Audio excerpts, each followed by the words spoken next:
Hi, I'm Valerie Lancaster. Hello, my name is Parker Castano. Our mission statement at Digby was to provide competitive products that live up to the consumer's expectations. It seemed self-explanatory and fairly simple, but we felt that we needed to emphasize this because that was really our main goal. Each round we would pay attention to what the customer wanted, and then we would try to pay attention to where we thought they would be a year from now, 2 years from now, 3 years from now, just depending upon the kind of product that we were producing. So it only seemed natural that our mission statement would be something this direct and this focused. We do feel that we actually accomplished our mission fairly well. We gave ourselves a score of 8 out of 10. We did have a product days which seemed to fall flat, and we never really could seem to get that one to take off the ground, despite several changes that we made to it.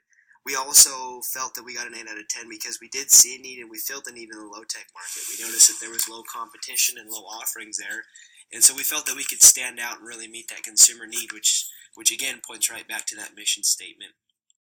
Duke, Dizzy, and Dude all met projections and frequently would stock out, and so while that can be kind of a production issue, we also felt that it meant that we were meeting consumer demand quite well. For the future and moving forward, we gave ourselves a 10 out of 10, and we felt that this was appropriate because, yeah, we're a small company, but we felt that we were mighty. We had incredible ratings.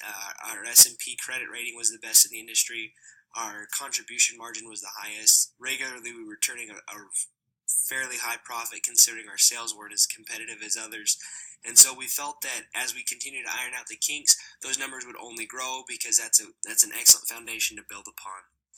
We put our energy into the low-tech market segment because those products produced a better profit margin. Currently, there is less competition in this arena, and that's why we feel Digby is better leveraged to compete in this market.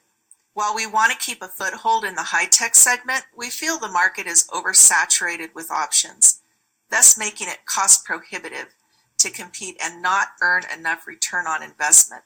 For this reason, we only have one product available to the high-tech segment. We're already in a very competitive industry, but I have to say, out of all of the contenders, Andrews and Baldwin really gave us a run for our money. Their contributions to the industry provided us with goals that we could strive towards in being the best. Looking ahead, the future is bright for Digby. We predict the forecast for next year's profits as $107.8 million. Our return on sales, return on assets, return on equity have been steadily increasing, as well as our asset turnover, market share, and stock price. We actually predict our final stock price by the end of next year is going to increase to around $145 per share.